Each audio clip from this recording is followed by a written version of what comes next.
If 1,000 boats are launched tomorrow, there is no stopping them by Israel. Israel cannot continue this without any European or American support. This is it. This is the moment where humanity will decide what happens to Palestine. Often people say in moments, I would have been against apartheid. I would have done something. I would have stopped the Holocaust. I would have marched. I would have fought. And what you're doing now is what you would have done then. Did the Madleen vessel succeed in its mission, and is this the beginning of global collective action that can actually break the siege on Gaza? To answer these questions and more, I'm joined today by political strategist and human rights activist Ashish Prashar. Please enjoy. Ashish, thank you so much for joining us today. Thanks for having me. Let's start with the Madleen. Was it a success? Yes. I mean, basically, it did something that nobody else could do, right? You had people with a big enough profile to garner the world's attention, right? Because remember, we've had people try to breach the siege in the past, right? And we've had people look away when, frankly, atrocities were committed against the people who tried to breach the siege, right? I can't remember which one of the attempts it was where the Turkish individuals were killed by the Israelis. I've been in 2010. Right? And then you've had people who've been abducted or basically held hostage, frankly, in Israeli detention while, they tried to break sieges previously. What this allowed was the world to watch what happens to people who try to just give aid to Palestinians in this moment. And what it also allowed the world to see, frankly, is focus its attention back on Gaza, because the amazing thing about all the spokespeople on this boat was there always was all eyes on Gaza. Even watching Greta Thunberg's release the other day, she was like, the story is not me, it's Gaza. The story is Palestine. The story is what's happening on the ground, the atrocities, the genocide, this Holocaust. The focus that she's giving the world and other people in this is exactly what was needed in this moment.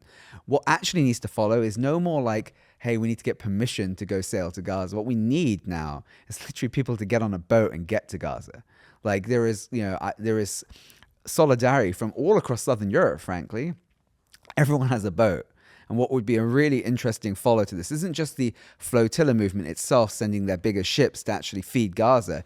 I think, frankly, what we need right now is the public, anyone who actually has an ounce of humanity left here, to follow the Madleen and actually try and break this siege. Because if 1,000 boats are launched tomorrow, there is no stopping them by Israel. There is no stopping them by the United States either. No one wants to see that conflict. And frankly, if it's launched from Southern Europe, you have Europeans, North Africans, everyone else sailing there. It'd be an atrocity in the making if Israel tried to take action against them. That would be, I think, met with actual force by the end by other governments. What about people who might say, well, the Israelis attacked the USS Liberty in the mid 20th century, and they didn't attack the Madleen with lethal force, but Greta has 15 million followers on our social media platforms.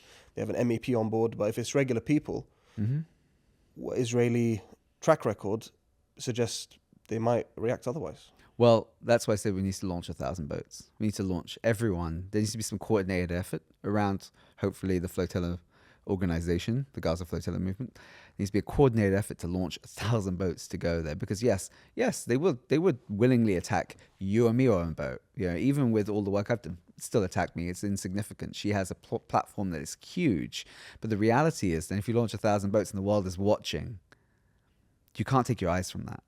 Right, and they will be judged by their decisions. That they should be judged already. Frankly, they are committing a Holocaust. But the reality is that the whole world will be watching them prevent aid get in from thousands of people who've decided to set sail to Gaza. The members of the Madleen who are still in Israel, or occupied Palestine, as I like to say, they refused to sign a document which supposedly said that they entered Israel illegally, even though they were abducted. Isn't that quite ridiculous? It's ridiculous. I mean, they are. I mean, also for Rima, she's Palestinian. She's entering home? Like, it's her home. It's Palestine. It's always been Palestine. This is a settler colonial project. It's a European project, right? So why would she sign away her rights? Why should she say that she entered that land? She didn't even get there, frankly. They abducted them in international waters, but that shouldn't even matter. They're not entering them illegally. Also, they tried to enter Palestine proper as well. right? The Israelis had no rights to abduct them. They had no rights to assault that ship, which they did because they sprayed some chemical on it too. They had no rights to even hold them in detention or prison as we speak. And it's a sham that the European governments haven't done enough to get them out of prison.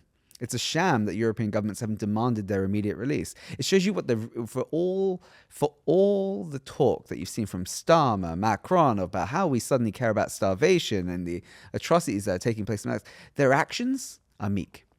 Their actions, even take the Ben-Gvir Smotrich sanctions that have just happened. Their actions are meek. They're sanctioning two people who they don't have any power over as a great PR opportunity, right? When actually the only thing that needs to happen at this point is a full-on arms embargo and actual sanctions on the state, the entity that is Israel. That's what should be happening. And that's what you see a European elected official in an Israeli jail right now, in an Israeli detention center, being asked to sign away her rights to basically be in her homeland. And we watch our world leaders sit there, by the way, pretending they can't do anything. Israel cannot continue this without any European or American support. They could get her out tomorrow, but they've chosen not to. And that's an indictment on those governments. Another indictment, I think, is the unwillingness for a government like the UK, for example, to do a full arms embargo. Their excuse is we don't actually send them any or send them much military aid anyway, but they at least refuse to acknowledge the fact that they set a precedent. Even if you only account for 1% of Israeli military aid, right? The fact that the United Kingdom has placed an arms embargo means something on the global stage. 100%. The United Kingdom sits on the Security Council. When you sit on the Security Council, you're supposed to have some sort of standing in the world. And the premise of the UN and the Security Council was peace. We all know that's not true. But the reality is you can't sit on the Security Council. You can't be selling arms to a state that's committing a genocide and pretend just because it's 1% that it's okay. So 1% of the deaths are your responsibility then. That's a lot of people. If we're going by numbers that are estimated right now because we can't get all the bodies, because remember, the Palestinians are actually telling the truth in the sense that they can only register 50 to 60,000 deaths because they only have death certificates for that many people. But we're talking about estimates of 400,000 people that might be dead already. People are starving and dying right now. And you've got the Brits' excuses, we're only sending 1% of the ammo or providing the technology for the F-35 to stay in the air. How many people is every F-35 taking, right? Because without any of the component parts that the UK sells to the Israeli occupation, it can't fly. So how many deaths does that account for? How much death is on Keir Starmer and David Lammy's hands, who, by the way, championed this when they were in opposition?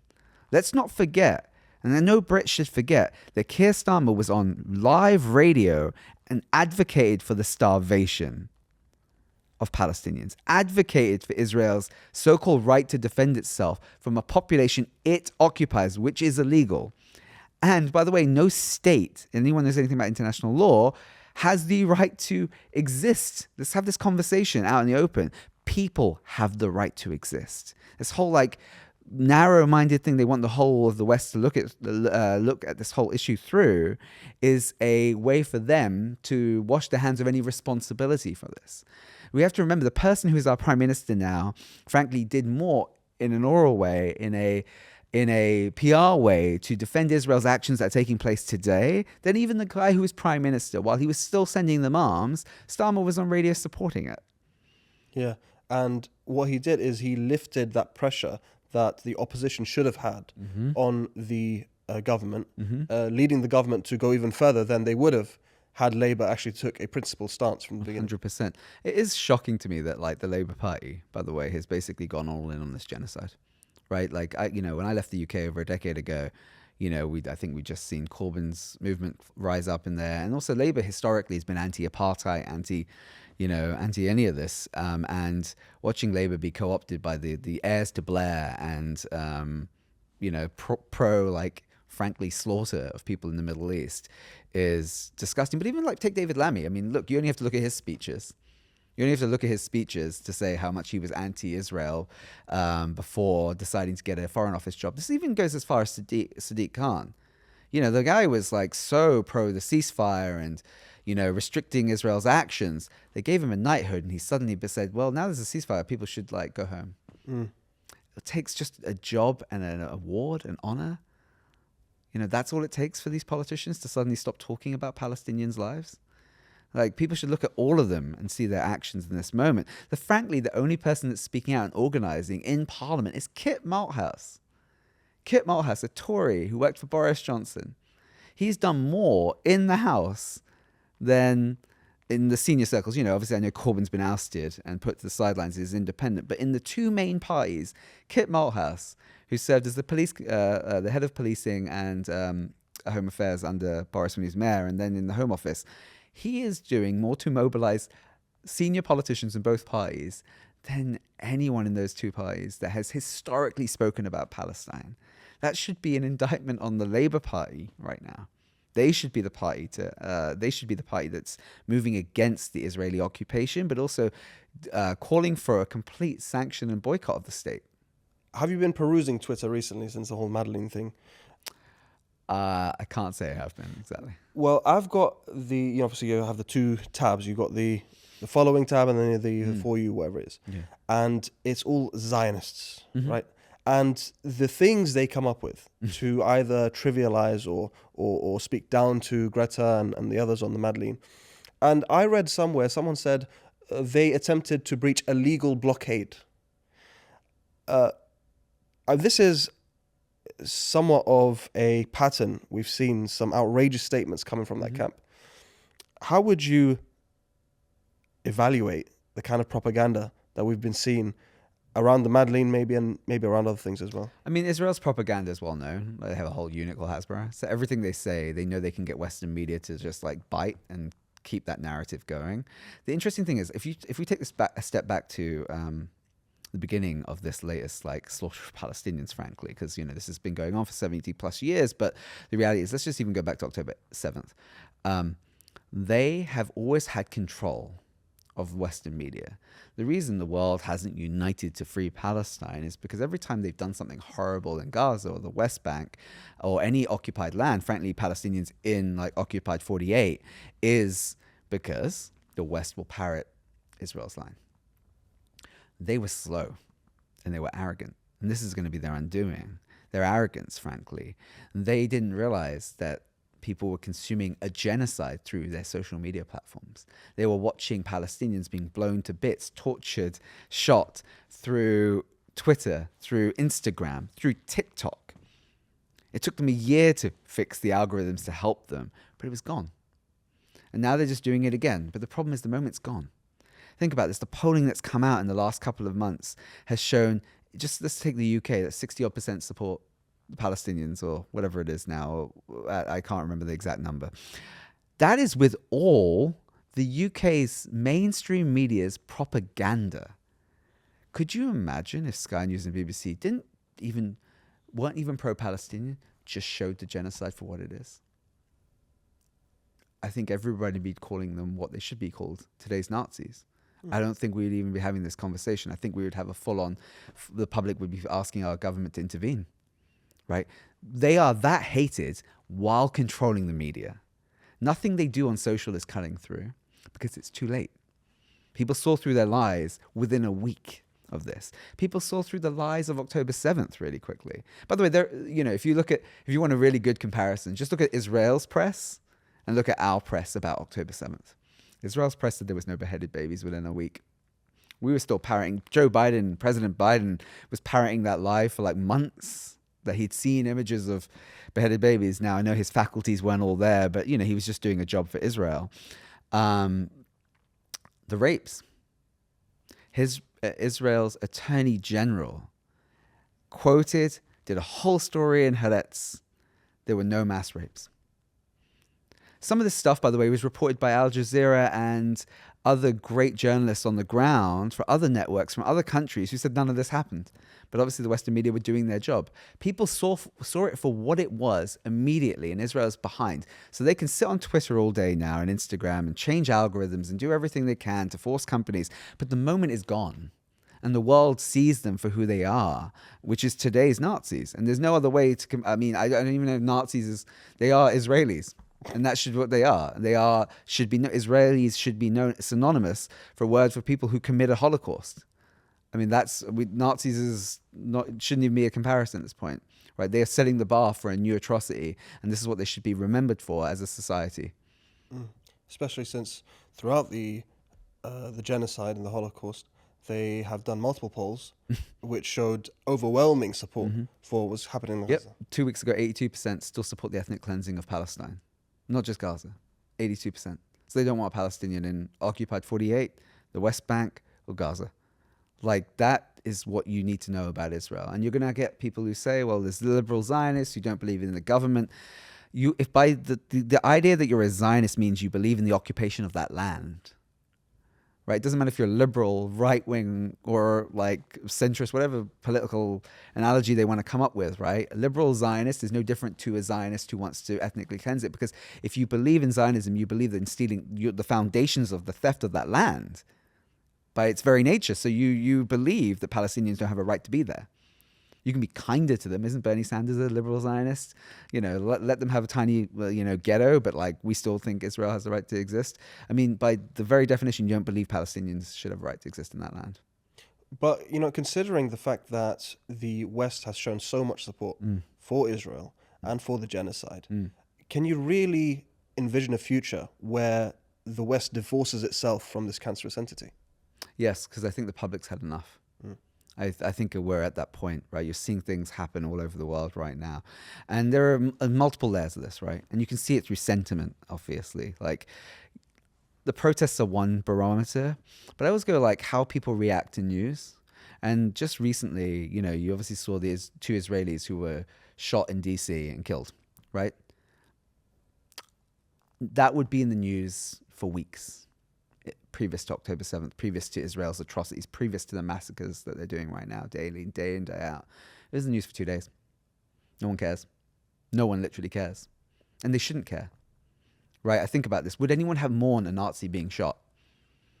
I ask that sincerely. Would you actually mourn a Nazi being shot?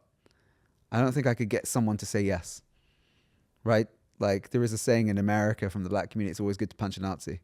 Right? So, like, would you mourn that? No, I don't believe anyone in their right mind would.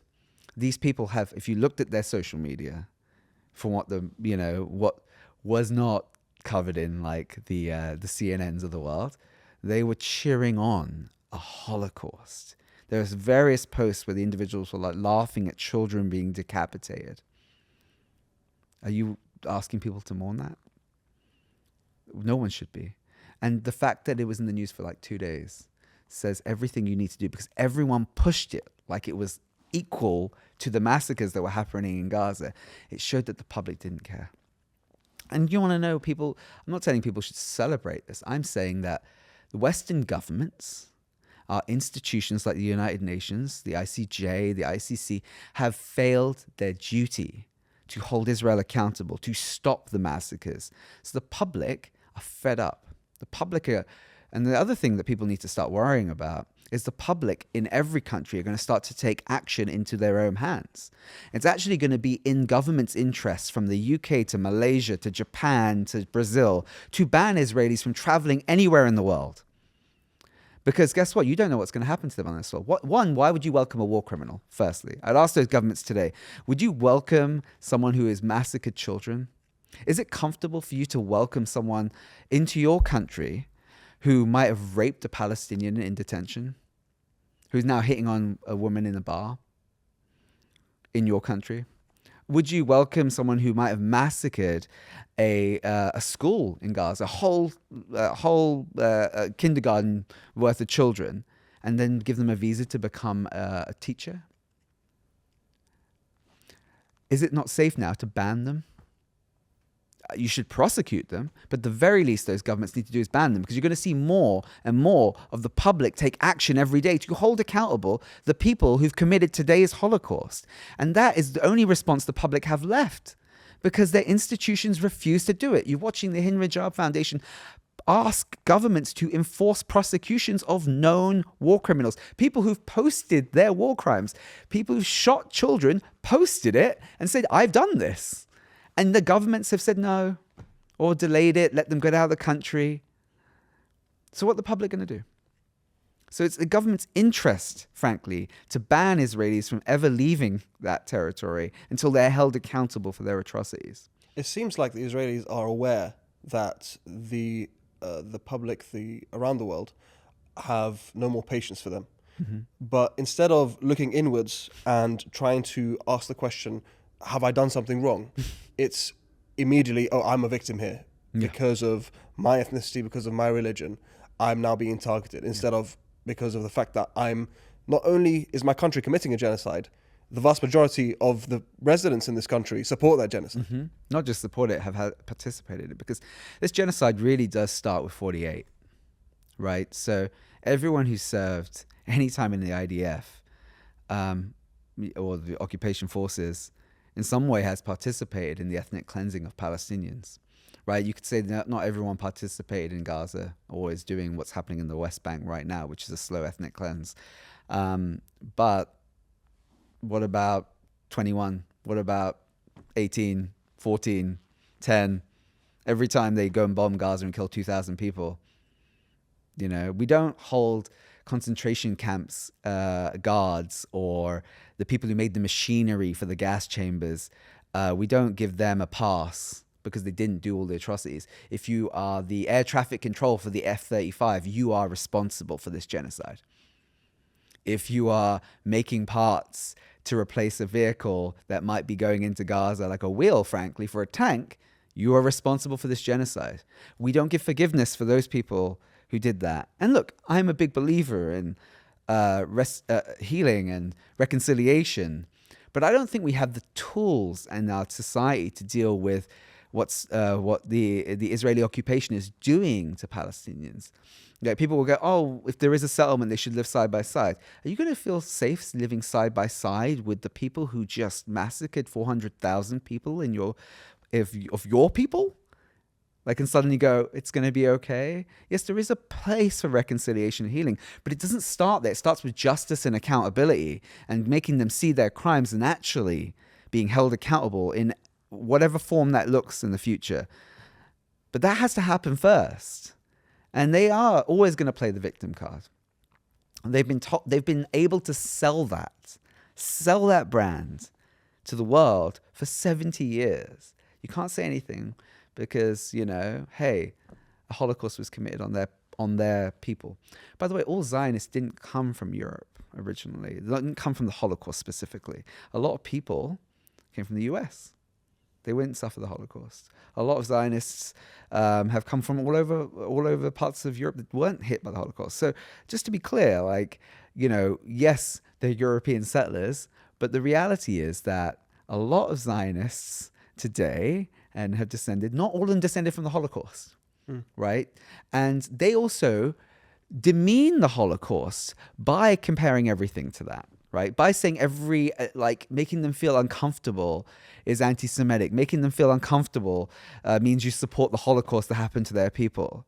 That demeans the very thing that happened. And actually, if you look at Zionism closer, they look at people who went through the Holocaust as weak. Yeah.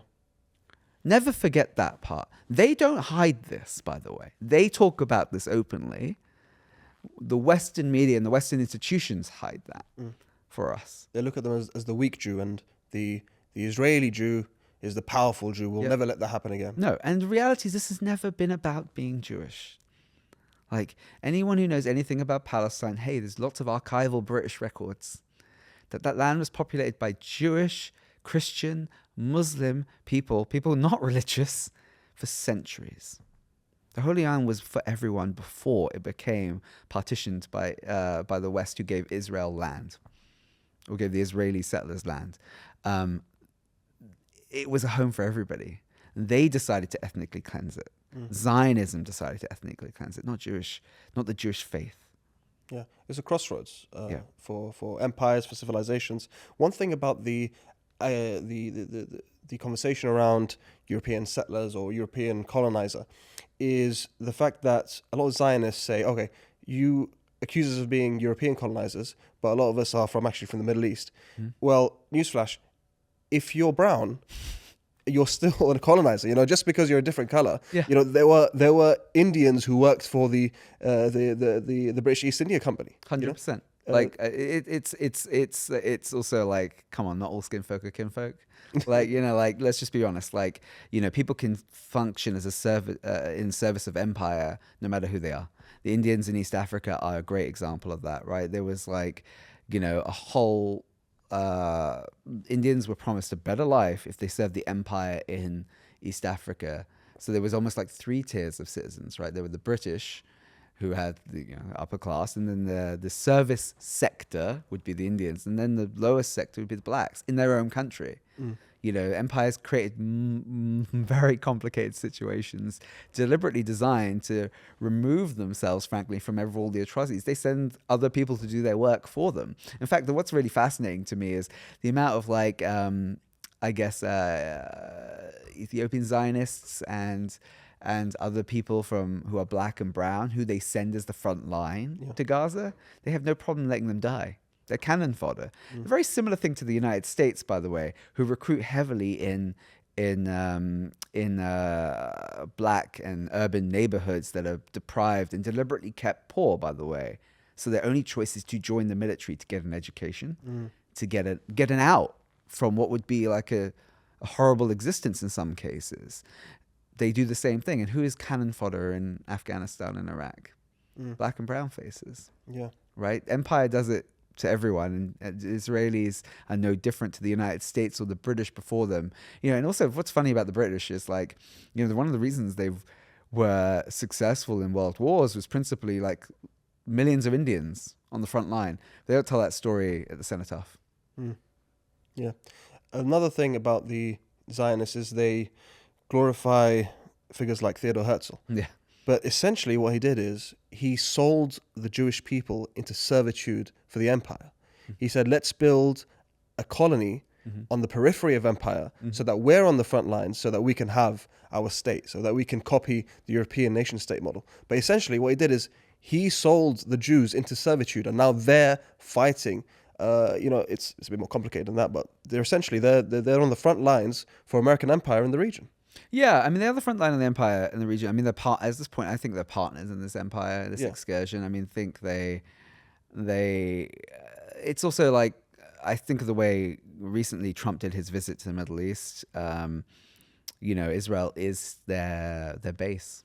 Basically, it's their like forward base for the Middle East, because I do believe Trump wants to pull troops out of the rest of the Middle East, and Israel would be its kind of like forward operating base. That's my personal opinion. There will be other troops obviously in the region, but the interesting thing about the trip though was to also put Israel kind of in its place as well, that you do work for us, because I think they think themselves as partners, and I still think there is partnership there. Look at the way they operate with Biden, but I think it was to also send a signal to them that you do work for us to a degree. It was to, look, the Saudis, the Emiratis gave us trillions of dollars, and he didn't visit Israel.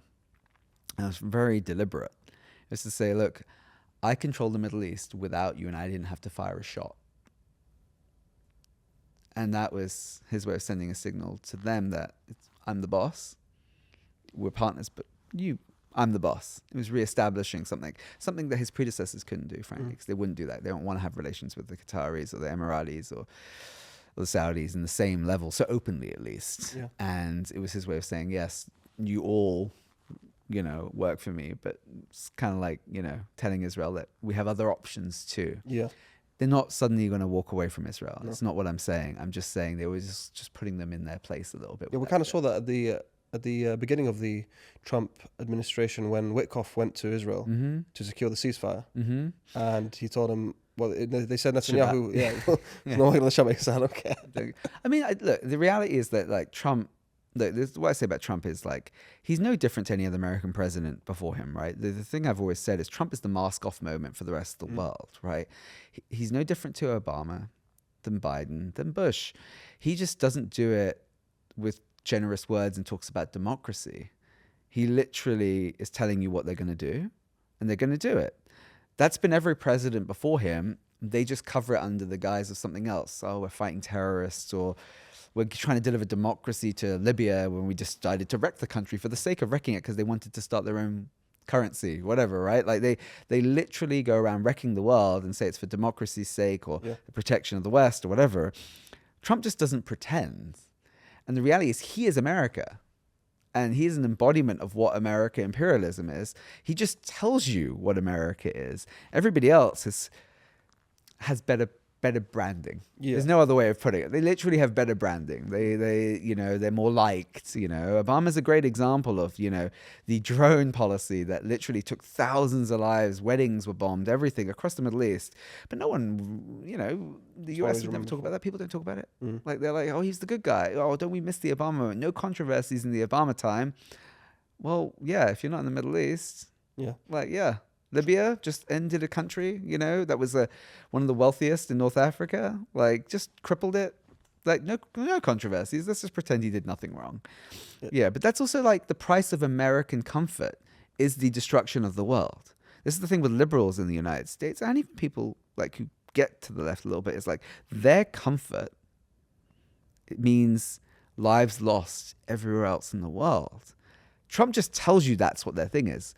Talk about Ukraine, talk about everything else he's doing right now. We want resources, we want extraction, we want money. But he's just not lying about it. Yeah. And that's the part that the Americans and Europeans don't like about him, frankly. European leaders are really uncomfortable with Trump because he just tells them actually what they are too. See, the France and the Britain, they do the resource extraction all over the world too.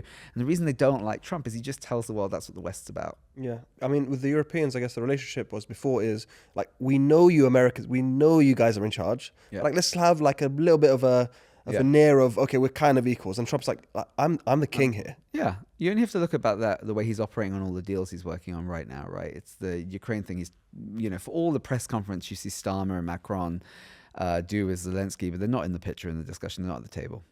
Like, it's the deal between him and Putin, and they will carve up Ukraine the way they want to. Zelensky will be forced to accept it, or the Ukrainian population will be forced to accept it. And look, there's massive loss there. That's really sad. But the reality is the Europeans have gone all in on this war. Why? Like, and we're not even at the table for the discussion. The same thing with Iran. He wants a deal with Iran, actually, because he's so desperate to get one of his big three things sorted out because he wants an international win that he doesn't care what the Europeans want on it. Because under Obama or predecessors, Europe were at the table with these discussions, not even in the room. Nowhere near the room. Oh. And even with Palestine, he didn't tell them they were talking to Hamas directly. And why shouldn't they talk to a representative of the Palestinian people who are fighting on the ground for their people? Europeans are like, no, don't talk to them. Why? Like, I'm sorry, didn't you talk to the IRA once upon a time? I'm sorry, there's a whole book called Talking to Terrorists by Jonathan Powell. Like, by the way, they're not terrorists, they're freedom fighters and resistance groups, but you've defined them that way, and everything that you've articulated is you can't create a settlement or peace without talking to the other side. But you don't want that because it fits a narrative that Israel wants. Now, Trump throws curveballs at them and they don't like that. And it's not a supporter of Trump, not an advocate for Trump. Like, he's going to face his own resistance in the United States. And you're seeing that right now in California as he gets more oppressive in the United States. It's always communities of colors that rise up first because they feel the brunt of any ethnic cleansing, any movement to remove them from the country, to oppress them, to kill them first. And they are rising up while white liberals are at lunch, And he's going to face his own resistance and deserves that. But the issue is here that Europeans need to realign their political views of the world because they are not in the discussion when it comes to President Trump. I think with President Trump, there is opportunity in his unpredictability. Yes. But I'd like to return to the talk of collective action. Yes. We spoke a little bit about the Madleen. And as we speak right now, there is a convoy of activists from North Africa, from Europe, making their way to Egypt in order to attempt to get to Gaza. And we've actually heard news that some have been arrested. What do you know about what's going on there? Well, the Egyptians are trying to intimidate the convoy at this point. That's how I look at it. I mean, look, Sisi has been basically told by his puppet masters in Israeli occupation, and I'm sure the United States, that he's got to do everything he can to stop this. They're already trying to create consent. I saw the Israeli foreign minister say it's full of jihadis and terrorists who are coming to like invade Israel, whatever. I don't even know what cats. I don't take cats seriously because everything, like you said, everything is propaganda and it's not really real. But in essence, the Egyptian people need to protect this convoy. The Egyptian people need to surround this convoy and walk it to Gaza. There's no more we call out the West a lot. Rightly so. They're responsible for this genocide as much as Israel is. The Britain and America and Germany are chief architects behind Israel of this genocide. But my God, has Jordan and Egypt failed us? Like, yes, a lot of the Gulf, but they are bordering Palestine. Like, and the only people bordering Palestine who's fought back are the resistance in Lebanon. Like, my God, the Egyptian people, this is your moment to step up. Sisi's a coward. He's not going to do anything but what the West wants. If he was a strong leader, he'd let the convoy through and maybe not do anything. He'd use it as leverage. Use his leverage. But he will do what needs to be done for the occupying power of the occupation in Israel and the United States. If they push him hard, they'll probably threaten him to remove him with some other general, right? And Sisi has no power. And he's too scared to stand up in this moment and see what it could be for him. This could give him power. If he takes that convoy to Rafah and opens the border with them, it would give him power amongst the Arab population. It would show him as a real leader, but he's not going to do that. But from Sisi's perspective, the Egyptian people won't even rise up for themselves, right? Well, it's because he's been putting them down. Yeah, but if it's know, working, if it ain't broke, don't fix it. Yeah, no, I understand what you're saying. Look, at the end of the day, he was put in there to do a job, right? They elected Morsi. The West didn't like Morsi being in power. They couped Morsi and stuck in Sisi, right? But the Egyptian people, this is your moment, right? So this is your moment to escort that convoy to Gaza. Like, if now or never. Like, this is the moment. We have former State Department and Foreign Office officials flying to join that convoy. We have people from all over Europe flying to join that convoy. People from South America flying to join that convoy. People are going. So if the Egyptian people just sit there on the sidelines, you've made your choice. Because your government is going to help the Israeli occupation. And by the way, not in history until Sisi has Rafah ever been controlled by the Israeli occupation. That's always been Egypt's border. So it's only closed because the Egyptians are willingly closing it for the Israeli occupation. So he's made his choice. You can expect some interference. He might not go do an all-in shutdown, but there will be intimidation. But there is a range that he could do. He could shut it down and he could do other things. But the Egyptian people, this is your moment to actually, I'm not telling you to overthrow your government. I'm saying protect the convoy and walk with that convoy. Take it to Gaza and end this bloody blockade. Because you can do that. He can't throw all tens of millions of people in prison. He can't do that. There's just not enough cells. This is your moment to actually do this. I think Dr. Muhammad Tahir said it best, to the Ummah, this is it. This is the moment where humanity will decide what happens to Palestine. And the Egyptian people, the world is watching you. Forget Sisi. We know his bed, where it's laid. We know who his sponsors and backers are. And if he wants to change his history, he'll just get out of the way. But we know he might try and interfere with this entire convoy in multiple ways. False flag operation. So many things that governments have tried before to deny access or stop humanitarian aid getting into occupied Palestine. But the Egyptian people can make a huge difference in this moment. And this is the world watching you surround that convoy and take it to Gaza. I'd like to talk about some actions that you're partaking in. You've recently helped launch a case against Airbnb. Could you mind talking to us about that a little bit? Basically, we all know that anyone operating in the occupied territories is making money from war crimes, right? We know businesses who are Western make money out of there. We also could argue that anywhere from occupied 48, they're making money from war crimes because they're actually supporting apartheid in occupied 48, right? So Airbnb, this is, I think, one of the most vile companies in this space, and the principle that they are making profits from stolen land and sometimes stolen homes. They are literally raking in money from Israeli settlements and actual Palestinian homes in the West Bank, East Jerusalem, and have been known to be doing this since the 2010s and have been warned about this several times. And they have basically the way it also works, which is fascinating, I think the way Israel works with its money, everything goes through Israel to leave. So you actually don't know what they're making from like occupied 48 or the West Bank or East Jerusalem, but it is sizable money that they make from the entity. And we have taken them to court because what the ICJ ruled last year is Israel needs to remove itself from all occupied territories of Palestine. Now, there's lots of ways to interpret that. Some would argue all of it.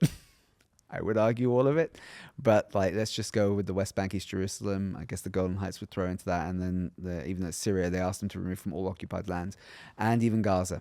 So knowing that that's the precedent that the ICJ has set, now any company operating there is supporting war crimes.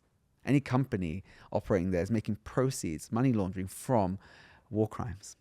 So Airbnb now liable, and their executives are liable for making money off the back of war crimes, making money off ethnic cleansing.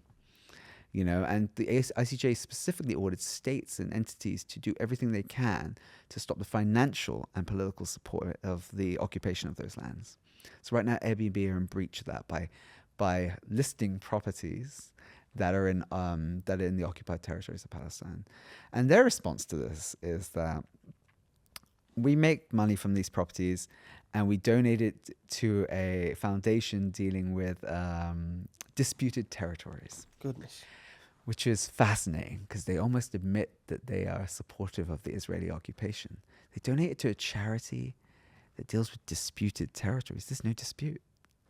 The ICJ has ruled. Everybody's ruled. The world's top court has ruled. People before the world's top court said this is Palestine. So they basically, in their response, have admitted that they don't see this as Palestine. So in their response, they've admitted three things: that they operate there, that they are okay with the Israeli occupation and their domination over the Palestinian population there, and they support apartheid and ethnic cleansing. Right? They literally have admitted that in that statement, because they would have at the very least called it the occupied territories of Palestine. Even in their response, they didn't. They called it disputed territories. They are no different to Mike Huckabee going on TV saying, I want ethnic cleansing of Judea and Samaria. There's no difference. They just, again, use different choice of words. But by donating it to that charity, they almost admit guilt, and their position is that it's disputed, even though the world's top court has ruled on it. So what we're asking people, there is legal action to take them to court. And the reason this is important right now is because we believe we're going to win, and the win will set precedent, full BDS. Because any executive or any company operating there, the way it works, you don't know if the money is from, again, 48 or the occupied territories.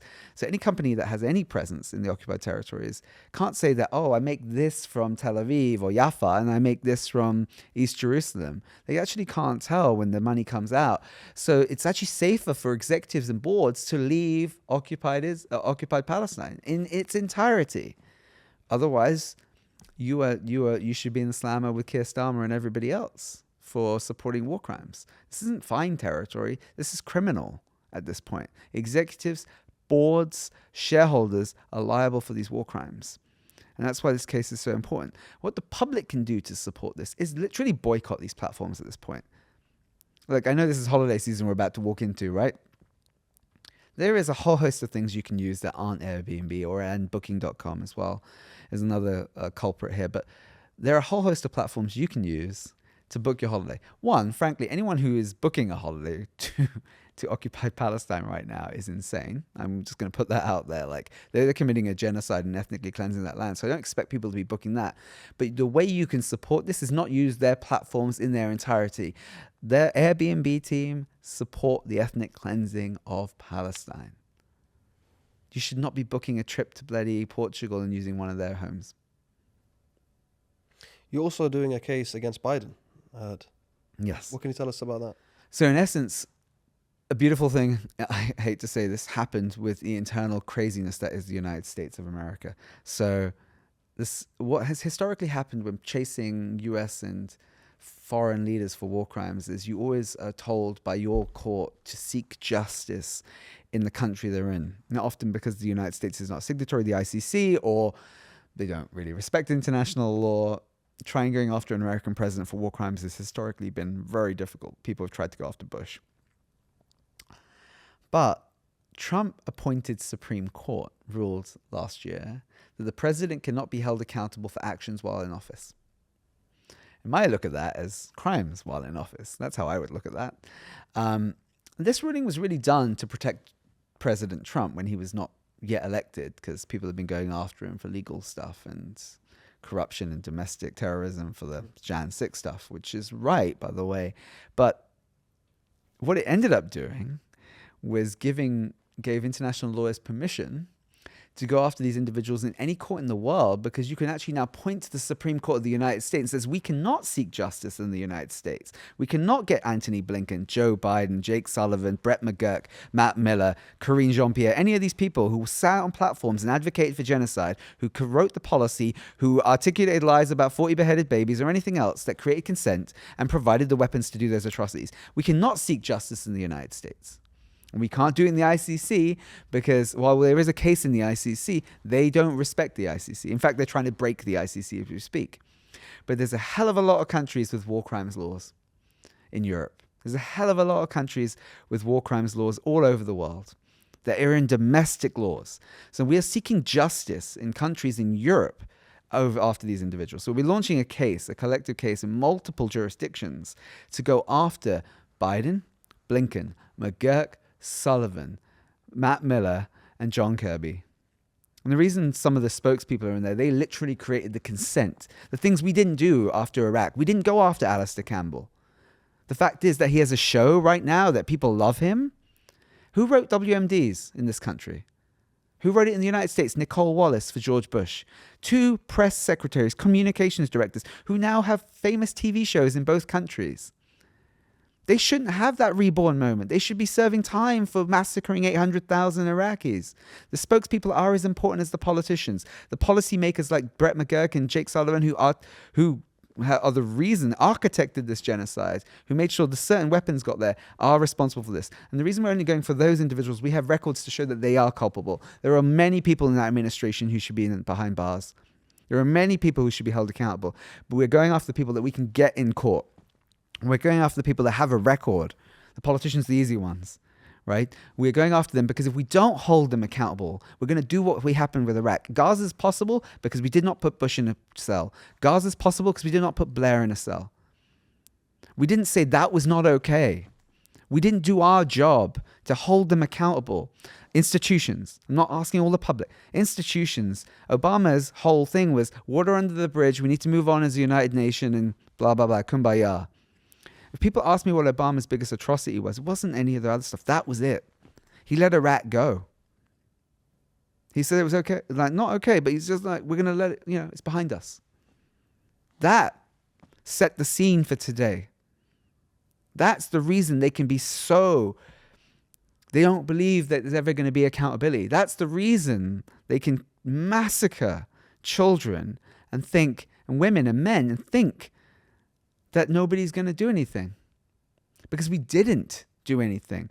The fact that Alistair Campbell can walk around London and Tony Blair and never anyone put hands on them to get them in prison or in front of a judge is mind-blowing. The fact that Nicole Wallace sits on MSNBC and George Bush paints and talks about policy and they think of him as a cuddly old man now is in of itself one of the greatest crimes that is existing. And that is what we're going to try and prevent, because if we let this go, if we don't hold them accountable this time, what do you think is going to happen? More and more. Their bloodlust continues. Right? Because they are setting a new normal for what the world could be. And it's that song which I'm sure other people have quoted. If we tolerate this, our children are next. Our children are actually being massacred right now. Gaza's children are our children. James Baldwin said the children of the world are all our children. They are being massacred. So it isn't just about tolerating this and our children are next. It's already happening and our children are next if we step up and fight back. On a final brief note, we spoke before we recorded about something that might be the question of our time. And I think you'd like to comment on the extent to which people want or should sacrifice for Gaza. Look, October 7th happened. I give up my whole world to work on this. I also have privilege because I was the Middle East Peace Envoy's advisor, so I had connections, access, diplomats. I work in that space. But I gave up everything to solely focus on this. And I still don't believe I've done enough. We should move heaven and earth to stop this genocide. You ask yourself what often people say in moments, I would have been against apartheid. I would have done something.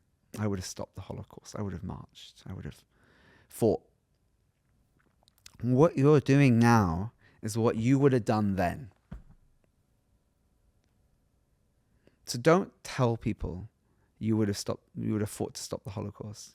Don't tell people you were anti-apartheid. Remember, by the way, the UK and the US supported apartheid for years. For years. Margaret Thatcher, Ronald Reagan.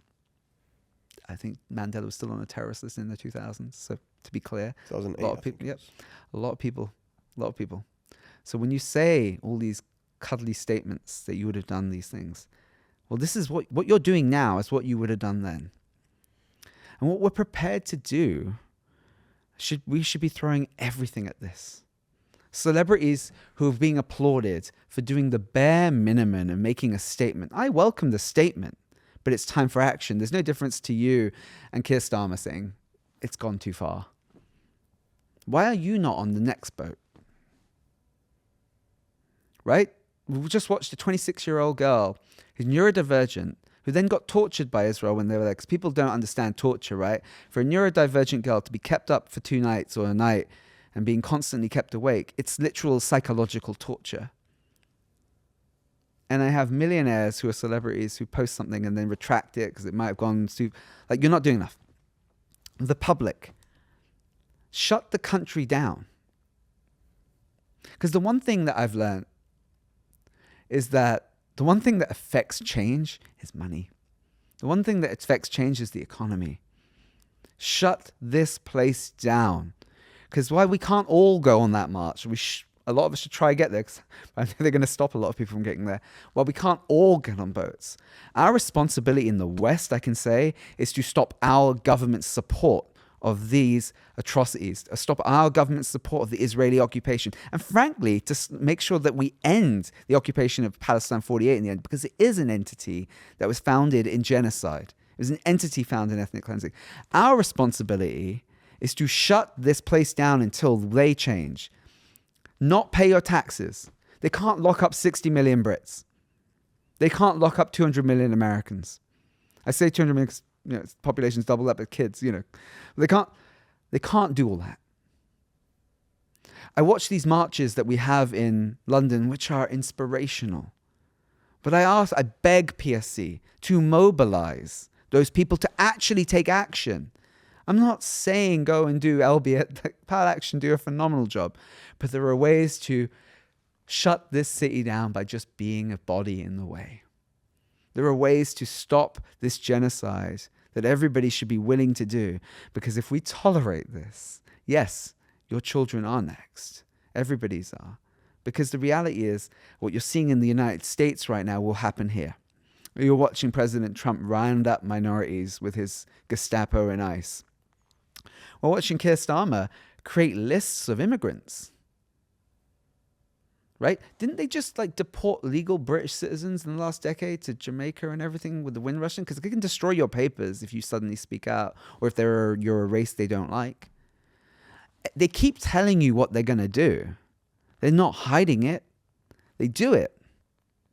And then you keep saying it's not going to happen. Right? People in LA should be applauded. They're fighting back. They should, and that is about Gaza. They're watching ethnic cleansing there, and they're being told we're being ethnically cleansed out of the United States because we're brown. They're sending us back to Latin American countries. The state of California doesn't work with that brown people. They're trying to literally ethnically cleanse it. Do you not think that would happen here in the UK or in other European nations that support this? The Germans won't let you speak Arabic at a protest. This is happening in real time. And so many people are like, what can I do? Well, shut this place down. Get on, and if you want to go to the march. Go to that, but get to Egypt. Or get on the next boats. do everything you can to shut this down. And it's not just writing to your politicians anymore. We are at that moment. We are watching the Holocaust of our time. I repeat, the Holocaust. We are watching children being burned alive right before our eyes. Watching it on our phone. We don't even know what it's doing to us, by the way, because we're watching it on a device that's already bad for us, by the way. Like, and you say you would have stood up and done something about apartheid or the Holocaust. What you do now is what you would have done then. And make no mistake about that. At this point, this is the future of humanity. And the fact is, beyond all the people who are now walking to Gaza and the flotillas that are trying to sail to Gaza and people who are trying to take direct action, the only other people fighting for the future of humanity seem to be a few resistance groups in the Middle East. That should put you to shame. On that note, thank you, Ashish, for joining us today. Real pleasure. Thank you for having me. If you enjoyed this conversation and you'd like to see more, please like and share the episode and hit the subscribe button. Thank you, and free Palestine.